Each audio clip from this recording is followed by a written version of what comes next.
जय हिंद साथियों, वंदे मातरम, भारत माता की जय। आप सभी को साधुवाद, आशीर्वाद। आषाढ़ी एकादशी की आप सभी को बहुत बहुत हृदय से शुभकामनाएं। सनातन के रक्षकों को हृदय से बहुत बहुत साधुवाद। आज एक महान पर्व था हम हिंदुओं का, सनातनियों का। आज बहुत सारी जगह मिठाइयां बांटी गई, परमात्मा का स्मरण किया गया, परमात्मा का जागरण किया गया। आज हमने हृदय से परमपिता परमात्मा को याद किया, जो कि 24 घंटा हम सनातनी परमात्मा को याद करते हैं। लेकिन महाराष्ट्र के पंढरपुर में जो विट्ठल भगवान की प्रतिमा है, वहां पर जो मंदिर है, वहां पर बहुत सारी वारकरी संप्रदाय के लोग जाकर के परमपिता परमात्मा वो विट्ठल जी की आराधना करते हैं। इसीलिए आज इस पवित्र 11 पर हम परमात्मा का स्मरण कर उन जीवों की आत्मिक शांति के लिए प्रार्थना करेंगे, कामना करेंगे, याचना करेंगे, जिनकी आज हत्या हो गई, जिनका आज कत्ल हो गया, जिनका आज मर्डर कर दिया गया इन जीवालोलुपी लोगों के कारण। एक तरफ तो परमात्मा के स्मरण गाने का दिन है, एक तरफ तो वो धर्म जो मिठाइयां बांटता है, एक तरफ तो वो धर्म सनातन धर्म जहां पर प्रेम बांटा जाता है, परमात्मा के चरणों में फूल समर्पित किए जाते हैं। ऐसा वो महान धर्म है हमारा, जिसे हम हिंदू धर्म कहते हैं, सनातन धर्म कहते हैं। और ये एक तरफ वो मजहबी लोग जो गला काटते हैं, जानवरों की हत्या करते हैं, जिस जानवर को महीनों तक पालते हैं, पोसते हैं, और उसके बाद कहते हैं कि हमसे जो हमारी जो सबसे प्रिय चीज है, वस्तुएं, हम उसी को रेतते हैं, उसी को मारते। तो तुम्हारे नजरों में जानवर तुम्हारे लिए इतने कीमती है? तुम तो 365 दिन उसे खाते हो। अगर तुम्हारा मजहब ही तुम्हें यह बात सिखाता है, तो हम तुम्हारे मजहब को परमात्मा का अंश कैसे मान सकते हैं? और लोग फिर भी जो ईद के इस पर्व पर शुभकामनाएं देते हैं, मेरे नजरों में वे लोग कभी भी सनातन के रक्षक नहीं हो सकते, हिंदुओं की औलादे नहीं हो सकते। उनके डीएनए में बहुत ही बड़ा खोट और फॉल्ट हो सकता है, क्योंकि वे लोग उन लोगों को शुभकामनाएं देते हैं जो लोग लव जिहाद करते हैं, लैंड जिहाद करते हैं, तुम्हारे मंदिरों का विध्वंस करते हैं, तुम्हारे धर्म का अपमान करते हैं, राष्ट्रगान का अपमान करते हैं, धर्म का मजाक बनाते हैं, तुम्हारी माता बहनों पर कुदृष्टि डालते हैं। और अगर तुम उनके सम्मान में अगर उनको मुबारकबाद देते हो, तो याद रखना, तुम जैसा नीच और पाखंडी और पापी आत्मा कोई संसार में नहीं हो सकता। जो व्यक्ति अपने धर्म का मजाक बनाए, जबकि मैं तो इस्लाम के बारे में ज्यादा नहीं जानता और मुझे उसमें कोई इंटरेस्ट भी नहीं है। मैंने पहले कहा कि मैंने कभी मोहम्मद साहब के लिए, मैं साहब इसलिए बोलता हूं क्योंकि उनके लिए वो भगवान है, तो ऐसे जैसे कोई मेरे राम का अपमान करे तो मैं बर्दाश्त नहीं करता, वैसे वो मोहम्मद के लिए मेरे मुख से मैं कभी गलत टिप्पणी नहीं करता। मुझे उसकी कोई जरूरत नहीं, मैं डरता नहीं है, ये भी याद रखना। पर मैं उसे देखा ही नहीं, मैं उसे बारे में जानता ही नहीं, तो मैं उसे क्यों बोलूं? लेकिन मैं इतना जरूर जानता हूं कि मैं सनातन की बात करता हूं, मैं हिंदुत्व की बात करता हूं, मैं जैन धर्म की बात करता हूं, मैं सिख समुदाय की बात इसलिए करता हूं क्योंकि मैं उनके इतिहास को जानता हूं, हमारे समर्पित योद्धाओं के बारे में जानता हूं। तो मैं उन्हीं का जिक्र करूंगा, मैं उनका जिक्र नहीं करूंगा जिन्होंने उनकी हत्या की। हमारे यहाँ गोमाता को पालते, गोमाता का दूध पीते हैं, गोमाता को अपना भगवान मानते, गोमाता के शरीर में 33 करोड़ देवताओं का निवास स्थान है। यही हमारी आस्था है और इसी प्रतीक को हम गोमाता के लिए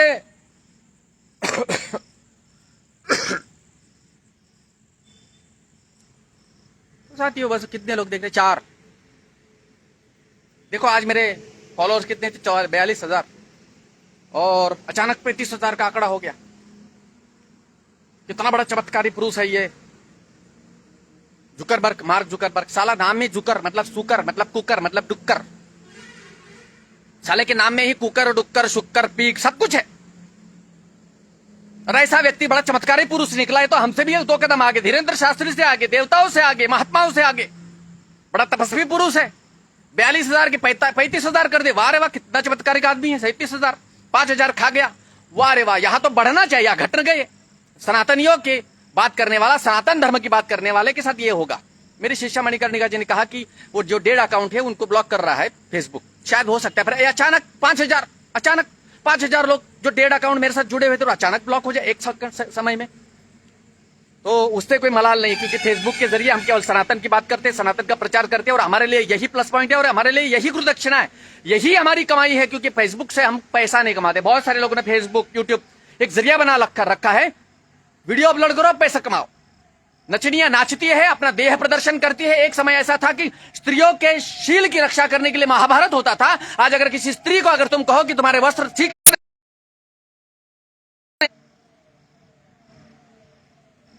आज गुजरात में एक बहुत बड़ा कांड हो गया।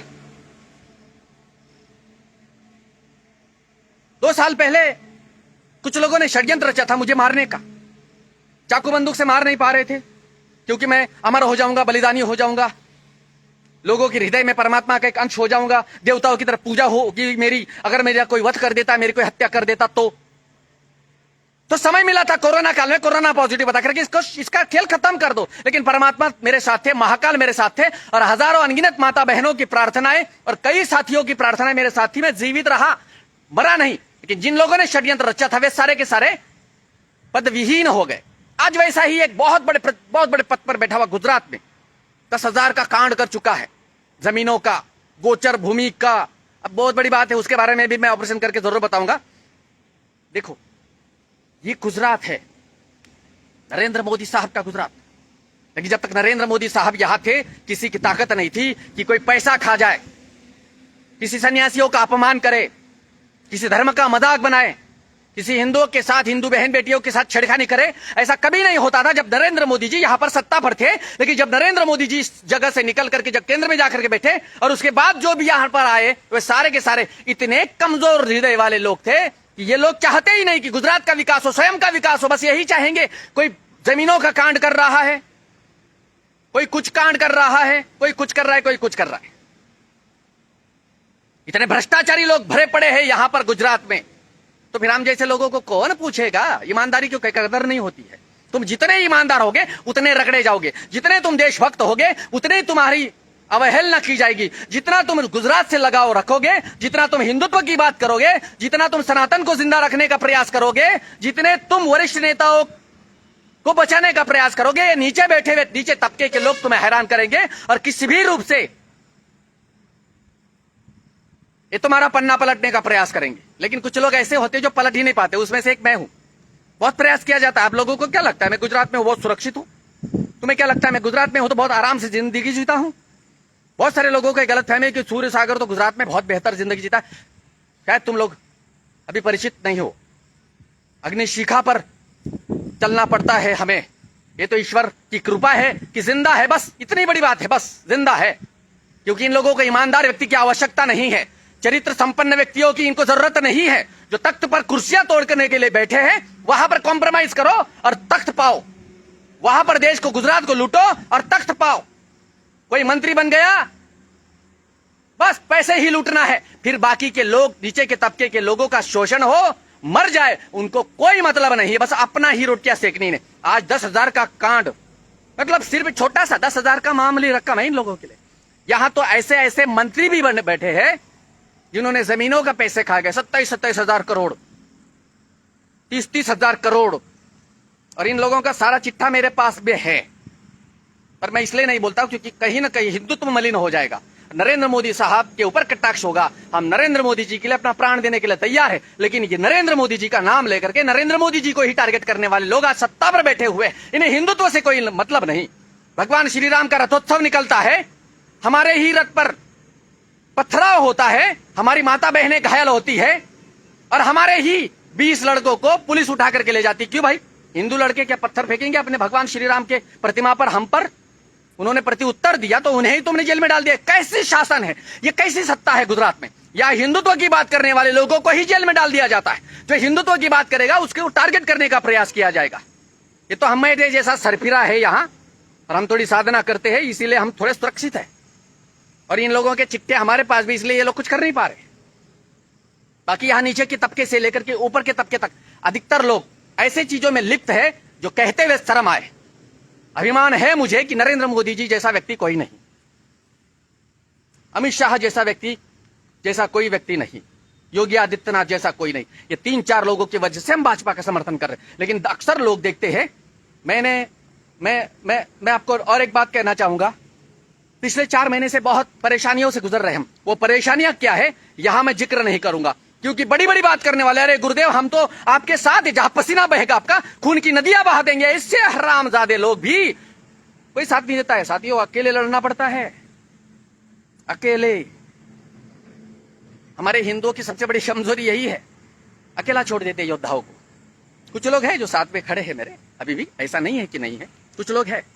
लेकिन जो बड़ी बड़ी बातें करते हैं, जिनको हमने बनाया, जिनको बड़े बड़े तख्तों पर हमने बिठाया, वे तक किनारे कर बैठ किनारे कर चुके हैं हमें। अरे यार गुरुजी अभी तो थोड़ी समस्या है, थोड़ी प्रॉब्लम है, तो गाली नहीं दे रहा हूं यहां पर गालियां निकलती है, श्राप निकलते हैं अपनी जुबान से उनके लिए, जिनका जीवन हमने संवारा, जिनको हमने बनाया।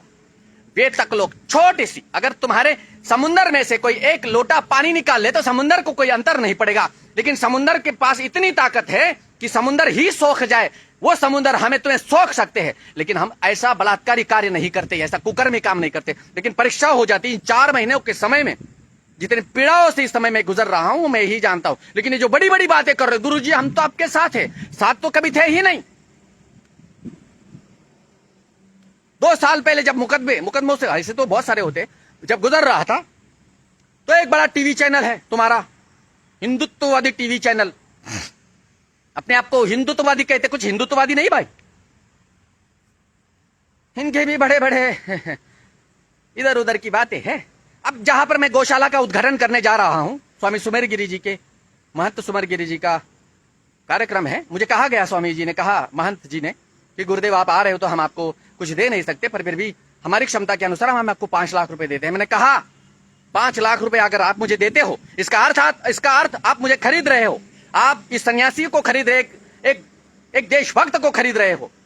5 लाख रुपए की आवश्यकता मुझे नहीं है, वहां ये 5 लाख रुपए लगाना जहां वास्तविकता में आवश्यकता है। मैं एक देशभक्त हूं, और अगर मेरे शब्दों से अगर क्रांति घट रही है, अगर आप ये जानते हो, तो मैं फ्री में आपके यहाँ आऊंगा। कई जगह मुझे निमंत्रण इसीलिए दिया जाता है, मुझे जब भी दिया जाता है, कभी किसी से पैसे लिए नहीं मैंने, क्या जरूरत है पैसे कमाने की, पेट भरने के लिए ईश्वर प्रबंध कर देता है। लेकिन अगर मैं इसको बेचूं, ये व्यापार बना लूं कि अगर मैं किसी मंच पर जाता हूं तो मैं कवर लूं, पैसे लूं, तो समझ लीजिएगा कि मैं भाड़े का आदमी हूं, फिर ये काम मैं नहीं कर सकता। मैं जहां जाता हूं अपने पैसों से, अपने खर्चे से ही जाता हूं। बस सम्मान में अगर त्रुटि हो तो फिर मैं आयोजकों की बजा देता हूं, बस सम्मान जिसका मैं अधिकारी हूं। तो ये कहने वाले बड़ी बड़ी बातें कि अरे गुरुदेव हम तो आपके लिए कुछ भी करेंगे, फलाना ठिकना, ऐसे लोगों के भरोसे मैंने कभी रहा भी नहीं। पर एक अंधविश्वास था, एक सन्यासी होने के नाते, एक शिष्यों के प्रति कि हाँ ये मेरे उस समय में काम आएगा जब मैं दुविधाओं में से गुजर रहा होगा। और ऐसे ही सिचुएशन से जब 2 साल पहले गुजर रहा था, तो ये बड़े टीवी चैनल वाले ने एक प्लेट लगा दी कि सूर्य सागर अंडरग्राउंड, जबकि मैं तो अपने कमरे में बैठ करके उस न्यूज को देख रहा था। सूर्य सागर अंडरग्राउंड, भाई क्यों, कौन से कारनामे की मैंने कि देश को बर्बाद करने वाली बातें की थी, जो तुमको ये स्लेट चलानी पड़ी कि सूर्य सागर अंडरग्राउंड कितना पैसा मिल जाता तुम्हें उस कवरेज करने का। इसीलिए मैं तुम्हें हिंदुत्ववादी नहीं मानता, और तुम भी ये जानते हो, इसलिए तुम्हारे प्रोग्रामों में तुम मुझे बुलाने का प्रयास नहीं करते, क्योंकि तुम्हें पता है कि सूर्य सागर आएगा तो सारा श्रेय खा जाएगा। और तुमने कई बार कही भी है कि अरे सूर्य सागर को नहीं लाना यार, वो सारा श्रेय ले जाता है। भाई श्रेय लेकर के क्या करने का है मुझे? मरने के बाद सब कुछ तो समाप्त हो जाता है। तुम्हारी करोड़ों रुपए की प्रॉपर्टी, संपत्ति, तुम्हारा नाम, शोहरत, पद, प्रतिष्ठा, पैसा, तुम्हारा परिवार, सब तुम्हारे लिए मर जाता है। मरने के बाद जब कुछ लेकर के ही जाने वाले नहीं हो, तो किसके लिए इतना आडंबर? मैं कभी भी इस आडंबर के पीछे नहीं पड़ा, इसीलिए मैं पीछे ही रह गया। और मुझे इस पीछे रहने में भी संतुष्टि है, खुशी है, प्रसन्नता है कि मैंने किसी का शोषण नहीं किया अपने लाइफ में, अपने जीवन में, सबके लिए किया, अभी आगे भी करूंगा। जो लोग केवल बातों के लिए मेरे साथ थे, अगर परमात्मा ना करे उनको कल कोई प्रसंग आए और मेरे द्वार पर आएगी तो निराश नहीं भेजूंगा उनको, क्योंकि हमारी वो फितरत नहीं है कि अगर किसी ने मेरे साथ दुर्व्यवहार किया तो मैं भी उसके साथ दुर्व्यवहार करूं, ये मेरी फितरत नहीं है। तो इसीलिए मैं कहूं कि ये जो इतने फॉलोवर होते हैं, इसके प्रपंच में मैं नहीं पड़ता। स्तुति करते हो, जो देशभक्त है उसकी स्तुति करना, ये भी आपके लिए परमात्मा की एक भक्ति के जैसा ही है। आप अगर मेरी प्रशंसा कर रहे हो तो ये आपके देशभक्ति का प्रतीक आप यहाँ लिखते हो, बोलते हो, बताते हो। जो गालियां देते हो, अपने डीएनए की बातें भी गालियों के जरिए प्रस्तुत कर देते, इसलिए मुझे कोई अंतर नहीं पड़ता। लेकिन पीड़ा जरूर होती है कि इंसान होने के नाते, एक मनुष्य होने के नाते, कि अगर सत्कर्म करते, देश के प्रति इतनी समीचीन भावना है हमारी, हम समर्पित रूप से देश की सेवा करते हैं, परमात्मा के मंदिर में जाते हो तो खाली हाथ नहीं जाते, वहां पर भी कुछ चढ़ाना पड़ता है, तब जाकर के परमात्मा तुम्हारे ऊपर कृपा बरसाते हैं। मैं भी एक मनुष्य हूं, अगर मैंने सेवा की है तो मैं भी अभिलाषा रखूंगा। अभिलाषा वो होगी जहां पर मेरी व्यक्तिगत किसी भी प्रकार की कामना नहीं होगी। लेकिन मैंने देखा है अक्सर राजनीति में, अगर अभी आ रहा है 2024 का लोकसभा इलेक्शन, देखते हैं अभी कितने चोरों को टिकट दिया जाता है। जिनके पास संपत्ति, बस टिकट वही पाएगा। जितना ज्यादा दुराचारी, उसे अधिक तवज्जो दी जाएगी। यही दुर्भाग्य इस देश का, और ऐसे ही ये देश मरेगा। हम तो चाहते कि देश को बहुत मजबूत करे। तुम बाहर से देश को चाहे कितना भी मजबूत कर लो, लेकिन देश के अंदर ही अगर देश को दिमक लगाने वाले लोग जिंदा रहेंगे तो देश बर्बाद हो जाएगा। तुम घर के अंदर ही अगर गंदगी को साफ नहीं कर पाओगे, बाहर से देश को कितना भी सुंदर कर लो, कोई अंतर नहीं पड़ेगा, देश का बर्बाद होना तय है। अगर वक्त रहते देश के लिए ईमानदारी से कार्य कौन कर सकता है वो न पहचाने तो देश बर्बाद होगा। सबसे महत्वपूर्ण बात, गुजरात, जो नरेंद्र मोदी जी का गुजरात था, आज नहीं है, क्योंकि नरेंद्र मोदी जी नहीं है यहां। इसीलिए मैंने कई बार कहा, बार बार कहा, नरेंद्र मोदी जी की जरूरत है इस गुजरात को। एक भी नेता, कुछ है ऐसे 2 4 5 गिने चुने जिनको मैं भी व्यक्तिगत जानता हूं, जो मेरे संपर्क में रहते हैं, है ऐसे जो सनातनी है, हिंदुत्व की बात करते हैं, हिंदुत्व के लिए कार्य करते हैं।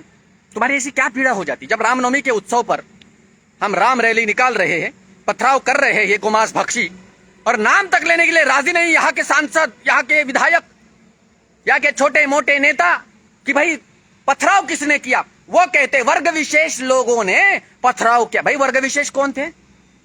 वर्ग विशेष कौन? वर्ग, तुम्हें शर्म आती है? नाम लेने में डर लगता है? अरे तुम्हें वोट नहीं देते, तुम्हारी मारते हैं वो, और तुम उनका नाम लेने में डरते हो। ऐसी कौन सी संवैधानिक मजबूरी है तुम्हारी जो तुम उसका नाम नहीं लेते? तुम्हें दिख रहा है सामने से पत्थर फेंका जा रहा है, फिर भी तुम उनका नाम लेने से डरते हो। ऐसे पद पर थूकता है ये सन्यासी। ऐसे पद की जरूरत क्या है जो तुम अपने भगवान श्री राम का अपमान करने वाले, उनके पर पथराव करने वाले का नाम तक नहीं ले सकते। इसीलिए कभी कभी राजनीति से घृणा होने लगती, राजनेताओं से घृणा होने लगती है। लगता है कि छोड़ो इनको, इनके लिए दिन रात परिश्रम कर हजारों लाखों शत्रु बनाने से क्या मतलब है। इनको कोई पड़ी नहीं है, ना हमारी, ना हिंदुस्तान की, ना हिंदुत्व की, ना अपने राज्यों की, ना अपने राज्यों की सीमा की। मैं वडोदरा में लगभग 3 महीने से घूम रहा हूं। गुजरात का केंद्र बिंदु है हमारा गुजरात, वडोदरा।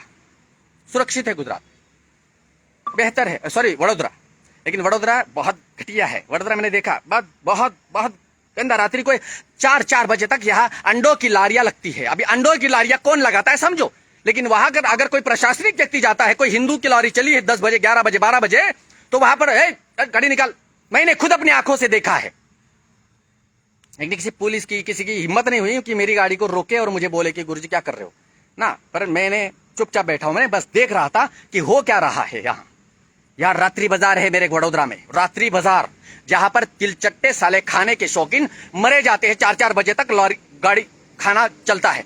अरे धर्मशास्त्र के अनुसार, चाहे महाभारत को देखो, स्कंद पुराण को देखो, जैनियों के धर्मशास्त्रों को देखो, रात्रि को केवल राक्षस खाते हैं, पिशाच खाते हैं। राक्षस खाता है, इंसान भोजन नहीं करता रात्रि को। यार रात्रि बाजार चलता है, फिर यहां पर हिंसाचार, अनाचार, अनैतिकता, व्यभिचार क्यों नहीं होगा? जहां पर सुशासन ही नहीं, वहां स्त्रियां कैसे सुरक्षित होगी? बहुत सारी बातें हैं। बस नहीं लगता कि अब इन लोगों के साथ में कोई तालमेल बैठा है। हम लोग इतनी बड़ी समस्याओं से गुजरने के बावजूद भी इन लोगों को यह लगता है कि ना यार, ये तो अपने लिए, अपना तो फोकट का प्रवक्ता है, तुम्हारा नहीं। मैं हिंदुत्व का प्रवक्ता हूं, मैं हिंदुओं का गुलाम हूं, हिंदुस्तान का गुलाम हूं, मां भारती का गुलाम हूं। वर्तमान में जो भी सरकार होगी जो हिंदुत्व की बात करेगी, हम उनके साथ हैं, हम उनके गुलाम हैं। हमें सम्राट नहीं बनना, सम्राटों का निर्माण करना है। कुछ लोग मेरे पास आते हैं, कहते गुरुदेव आपके चरणों में स्थान दो। चरणों में भिखारी बैठते हैं, गुलाम बैठते हैं। क्या तुम गुलामगिरी करना चाहोगे सूर्य सागर की? सूर्य सागर नहीं चाहेगा तुम्हें गुलाम बनाना। मैं तुम्हें सम्राट बनाने के लिए बैठा हूं, तुम्हें सम्राट बनाना चाहता हूं, देश का राजा बनाना चाहता हूं, तुम्हें सर्वोत्तम पुरुष बनाना चाहता हूं। पैरों के पास बैठाने वाला वो बाबा नहीं हूं मैं। कोई लोग बोलता है कि अरे मेरे तो इतने चेले हैं। मैं चेले नहीं बनाता, मैं धर्मपुत्र धर्मपुत्रिया बनाता हूं, देशभक्त बनाता हूं। और कई लोग ऐसे हैं जो मेरे लिए अपना प्राण तक दे देंगे। अब रही बात आज बकरी ईद की, मेरे कुछ मुसलमान शिष्य हैं, ऐसा नहीं है कि नहीं है। मैं कट्टर हिंदुस्तानी हूं, कट्टर हिंदू नहीं, गलतफहमी मत पालो। मैं कट्टर हिंदू नहीं हूं, मैं कट्टर हिंदुस्तानी हूं। हिंदुस्तान से प्रेम करता हूं, हिंदुस्तान की मिट्टी से प्रेम करता हूं, मातृभूमि से प्रेम करता हूं। वो जो इस मातृभूमि से प्रेम करेगा, देश से प्रेम करेगा, देश की अस्मिता का ध्यान रखेगा, सम्मान करेगा, मैं उसी का गुरु हूं। तो कई मुसलमान ऐसे जो मेरे शिष्य हैं, मेरे लिए अपनों का गला काट दे, ऐसे भी शिष्य मेरे साथ मुसलमान जुड़े हुए हैं। अब तुम बोलोगे अरे यार गुरुजी, हाँ है मेरे साथ। जब 2 साल पहले जब मेरे साथ मेरे ही समाज के कुछ कीड़े मकोड़े लोग जबकि मैंने कोई जीवन में गलत कार्य नहीं किया, फिर भी मेरा एक पत्र निकाल देते हैं कि आज से सूर्य सागर का हमारे समाज के साथ कोई रिश्ता नहीं। मेरे को कौन सा फर्क पड़ा? फर्क तुम्हें पड़ा। मैं तुम्हें अलर्ट कर रहा था कि शस्त्र उठाओ, बंदूक उठाओ, तलवार उठाओ, अपने धर्म की रक्षा करो, अपने माता बहनों की रक्षा करो, अपने मंदिरों की रक्षा करो, वरना ये गोमांस भक्षी आकर के लूट जाएगी तुम्हें। तुम्हें समझ नहीं आ रही थी बात। कह रहे थे कि सूर्य सागर तो हिंसा की बात करता है, गाली देता। गाली मैंने आज तक किसी भी रूप से दी नहीं, उनको ही दी है जो लोग उसके हकदार थे। प्रमाणित करो कि गुरुजी ने हमें गाली दी। तो पागल तो है नहीं तुम कि तुम्हें गाली दे दे, और हम इतने पागल तो है नहीं कि जो तुम्हें गाली दे दे। कुछ तो कारण घटा होगा जब तुमने गाली खाने जैसे कांड किए होगे, तो निकाल दिया कि अरे सूर्य सागर तो बड़ा खतरनाक आदमी है, डरता नहीं है, ये तो मरेगा नहीं, हमको मरवाएगा। तो इसका बहिष्कार पत्र निकाल देते, कम से कम सिक्योर हो जाएगी। और इन्हीं नामर्दों की औलादों ने गाजियाबाद में एक प्राचीन पुरातन भगवान का प्रतिमा, भगवान को अकेला छोड़ दिया। 500 वर्ष पुराने मंदिर को गाजियाबाद के पास भाग गए। क्यों? गोमांस भक्षी ज्यादा हो गए, ये लोग हमें परेशान कर रहे हैं, भाग गए। अरे नामर्दो, तलवार उठाते, बंदूक उठाते, अपने भगवान की रक्षा करने के लिए मर जाते। हिजड़ों की तरह कितने दिन जीने वाले हो? या गुरु गोविंद सिंह जी को पढ़ते, उन्होंने अपने पूरे परिवार का बलिदान दे दिया, लेकिन मुसलमान नहीं बने, धर्म का त्याग नहीं किया। या वीर छत्रपति शिवाजी महाराज के सुपुत्र संभाजी राजे को पढ़ लेते, मर गया वो बंदा, टुकड़े टुकड़े हो गए शरीर के, लेकिन उन्होंने मुसलमान नहीं बने, अपना धर्म नहीं त्यागा। पृथ्वीराज चौहान को पढ़ लेते, मर गए, प्राणों का बलिदान दे दिया, लेकिन मुसलमान नहीं बने, धर्म को नहीं त्यागा। और तुम हरामियों, तुम्हारा धर्म गुरु अगर इतना सक्षम है लड़ने में, तो मेरा साथ तो नहीं दिया, खुद भाग गए ना मर्दो। घिन आती है मुझे कि मैं तुम्हारे धर्म का एक सन्यासी हूं, तुम्हारे धर्म का हूं मैं। और अभी वो मेरे पर तो सिक्का है, वो तो पेटेंट लिया हुआ है पैदा होने के बाद से, क्योंकि मैं तुम्हारे धर्म का अनुयायी हूं ना। कुछ लोग कहते हैं कि अरे सन्यासी हो, तुम्हें धर्म की बात करना चाहिए। किसने कहा कि सन्यासी धर्म की बात करता है? केवल पुजारी मंदिरों में घंटी बजाता, किसने कहा? जब भी धर्म और देश खतरे में पड़ा तो मंदिरों में से निकल करके पंडितों ने, पुजारियों ने और गुफाओं से निकलकर सन्यासियों ने इस धर्म की, राष्ट्र की, देश की रक्षा की है। उत्तर प्रदेश को उत्तम प्रदेश बनाने वाला भी एक उत्तम सन्यासी है। अगर वो मंदिर में घंटी बजाता तो उत्तर प्रदेश की हालत क्या थी आप जानते हो। इसीलिए कहा जाता है कि सन्यासी से बढ़कर कोई सर्वश्रेष्ठ राजा नहीं होता। इसीलिए तो सन्यासी से डर लग रहा है कि सन्यासी कहीं अगर अंदर घुस गया तो दिक्कत पैदा करेगा। अगर मेरे भाग्य में महाकाल ने निश्चित करके रखा है, अगर महावीर ने निश्चित कर रखा है, तो वही होगा जो महाकाल की योजना के अंतर्गत होगा, और उसके बाद जो होगा वो इतिहास में अमर हो जाएगा। क्योंकि अभी मजबूरी है ना। एक घर में मियां बीवी लड़ रहे थे। एक ने बोला, पति बोल रहा था मेरे बेटे को डॉक्टर बनाऊंगा, लड़की बोलती ना मेरा बेटा तो वकील बनेगा। दोनों का झगड़ा हो रहा था बहुत जोरों शोरों से। पड़ोस में से एक आदमी गुजर रहा था, उसने बोला अरे क्यों लड़ रहे हो? पत्नी बोली देखो ये बोलता है कि मेरा बेटा डॉक्टर बनेगा और मैं चाहती हूं मेरा बेटा तो वकील बने। पति बोलता है मैं तो चाहता हूं मेरा बेटा वकील डॉक्टर बने, ये बोलती है कि वकील बने। पड़ोसी ने कहा अच्छा बेटा कहाँ है,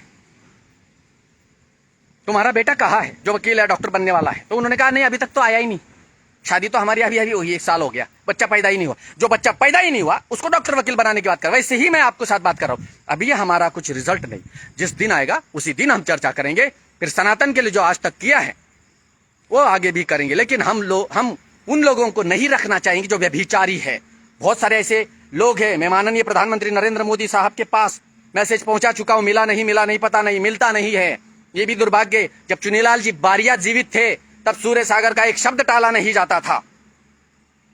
लेकिन चुनीलाल जी 2 साल पहले परमात्मा के चरण में जाकर के बैठ गए, और उसके बाद ये लोग मेरी खबर पहुंचाना नहीं चाहते, क्योंकि इन्हें पता है कि सूर्य सागर की बात अगर ऊपर तक पहुंच गई तो सूर्य सागर के हाथ में कहीं गुजरात की चाबी न लग जाए। डर है। जहां ऐसे भी लोग हैं, उनके भी नाम लूंगा आगे आने वाले समय में,